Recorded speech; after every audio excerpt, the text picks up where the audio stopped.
Welcome to your academy Munilal sir.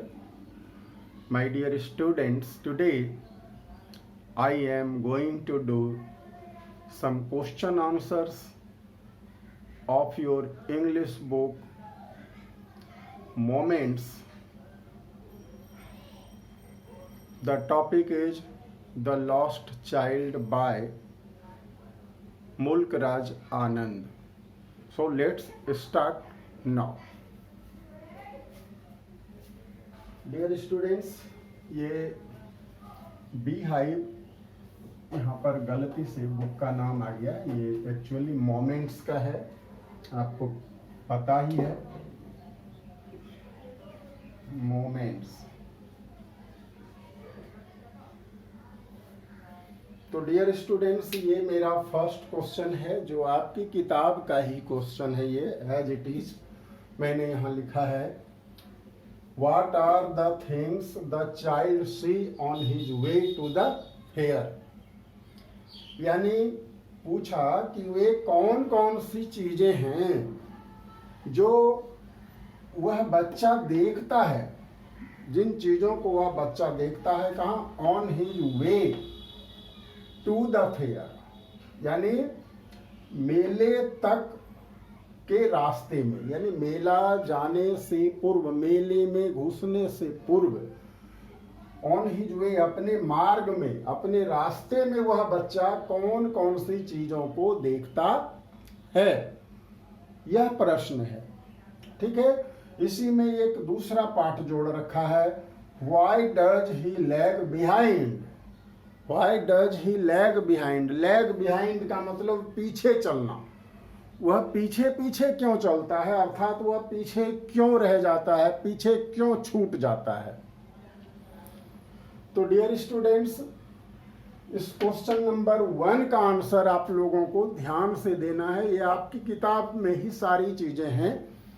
बहुत सारे writers की बुक को मैंने देखा जिसने क्या किया है, इस क्वेश्चन का आंसर ही गलत दे रखा है.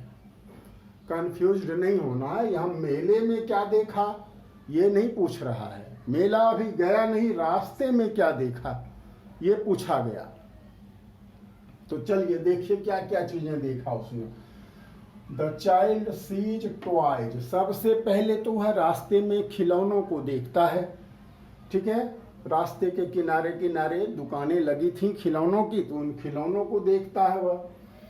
A group of dragon flies. कुछ आगे बढ़ता है तो ड्रैगन फ्लाइज का झुंड उसको नजर आता है. ठीक है. उसके आगे लिटिल इंसेक्ट्स एंड वॉर्म्स, छोटे छोटे कीड़े मकोड़े और वॉर्म्स को देखता है. इतनी ही चीजों को वह मार्ग में देखता है. और ही लैग्स बिहाइंड का जवाब, अब क्यों पीछे छूट जाता है. He lags behind because he gets attracted by the beauty of those things. सीधी सी बात है कि वह इसलिए पीछे छूट जाता है क्योंकि वह आकर्षित हो जाता है. गेट्स अट्रैक्टेड, आकर्षित हो जाता है bye the beauty of those things. उन चीजों की, जो ऊपर बताई गई चीजें हैं, उन चीजों की ब्यूटी, खूबसूरती को देख करके वह आकर्षित हो जाता है और जिसके चलते वह पीछे हो जाता है. तो डियर स्टूडेंट्स, ये छोटा सा सुटेबल सा आंसर आपको क्वेश्चन नंबर 1 का लिखना है. ठीक है. अब चलते हैं क्वेश्चन नंबर 2 की तरफ.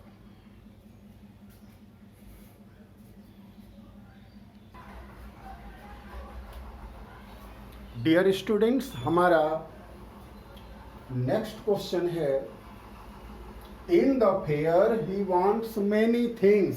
Sorry, this is things.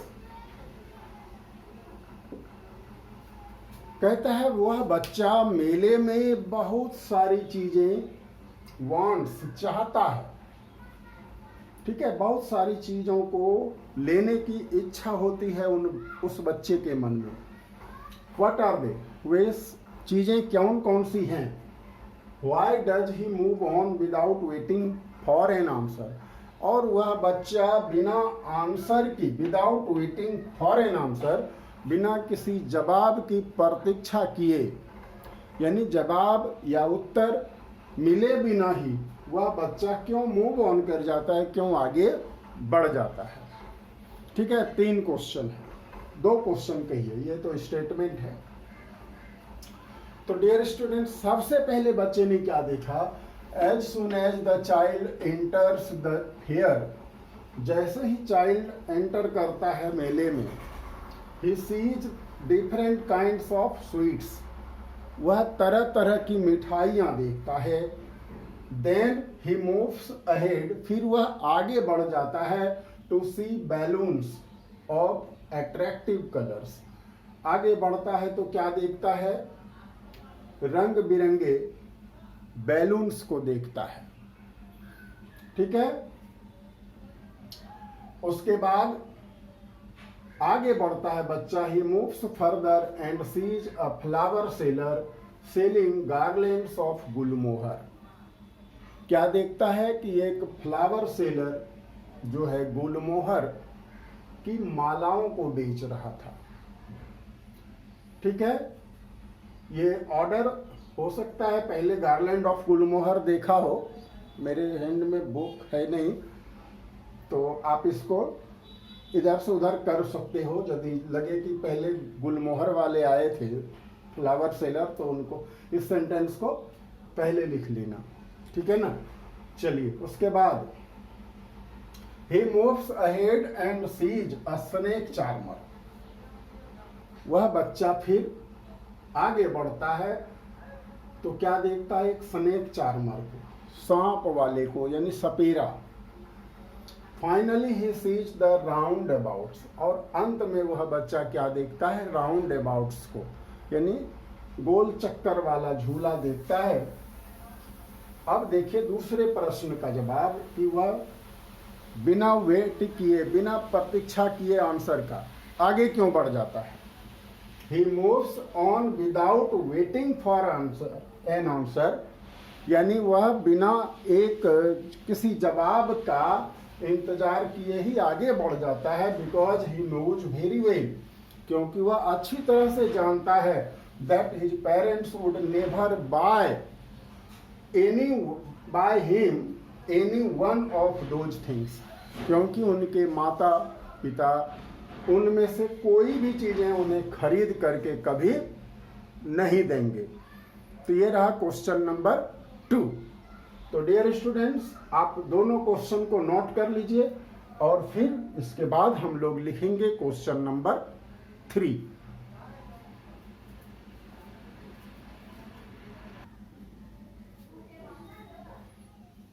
Dear students, question number 3 पर आते हैं हम लोग। क्वेश्चन नंबर 3 कहता है, when does he realise that he has lost his way, यानी उस बच्चे को कब रियलाइज होता है, कब एहसास होता है। रियलाइज मतलब महसूस होना, एहसास होना, पता चलना। That he has lost his वे, क्या पता चला कि वह अपने मार्ग से भटक चुका है, वह रास्ता भूल चुका है। How have his anxiety and insecurity been described. अब सवाल यहाँ पर दूसरा पूछा गया कि उसके मन में जो एंजाइटी थी, एंजाइटी मीन्स चिंता, ठीक है, और इनसिक्योरिटी मतलब असुरक्षा का भाव यानी डर। उसकी चिंता, उसके डर को किस तरह से डिस्क्राइब किया है लेखक ने। तो देखिए child students, the child sees a round about. सबसे पहले बच्चा कहाँ पर भूला, कहाँ पर उनको एहसास होता है, इसका जवाब देंगे। तो सबसे क्या होता है कि बच्चा एक राउंड अबाउट देखता है, यानी गोल चक्कर वाला झूला। He wants to go on it, और वह इस पे जाना चाहता है। He makes a bold request but finds no reply. वह साहसपूर्ण रिक्वेस्ट करता है पेरेंट्स से, बट फाइंड्स नो रिप्लाई, लेकिन कोई जवाब नहीं पाता है वह। He turns behind to see his parents but they were not there. वह पीछे मुड़ता है अपने माता पिता को देखने के लिए, लेकिन वे वहां नहीं थे।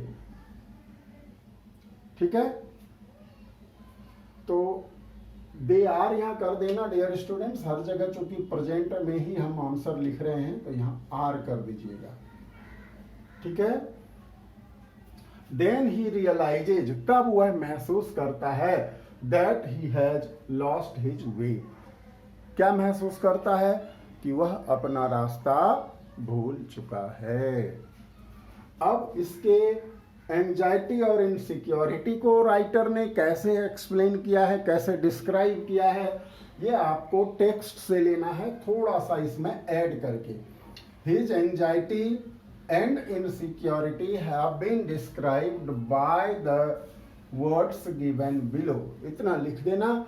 और डियर स्टूडेंट्स, इस जगह से आप स्टार्ट कर लेना और फुल डीप क्राई से लेकर के उस पूरे पैराग्राफ को लिख देना है, यानी जहां पर ये पैराग्राफ एंड होगा मैंने यहां लिख दिया है, ये स्टार्टिंग है, अ फुल डीप क्राई रोज, यहां से कंटिन्यू करते हुए तब तक लिखना जब तक आपको यह वर्ड नहीं मिल जाए, हिज क्लोथ बिकेम मड्डी, यानी यहां तक लिखना है आपको। तो डियर स्टूडेंट्स, ये रहा क्वेश्चन नंबर 3। तो आज के वीडियो में हम लोग इतना ही कर पाएंगे, उसके बाद आप लोगों को क्वेश्चन आंसर याद भी करना है। ठीक है, नेक्स्ट वीडियो में इसका जो बाकी क्वेश्चन है उसका भी मैं आंसर आप लोगों को करा दूंगा। तो आज केवल इतना ही। Thank you. जय हिंद, जय भारत।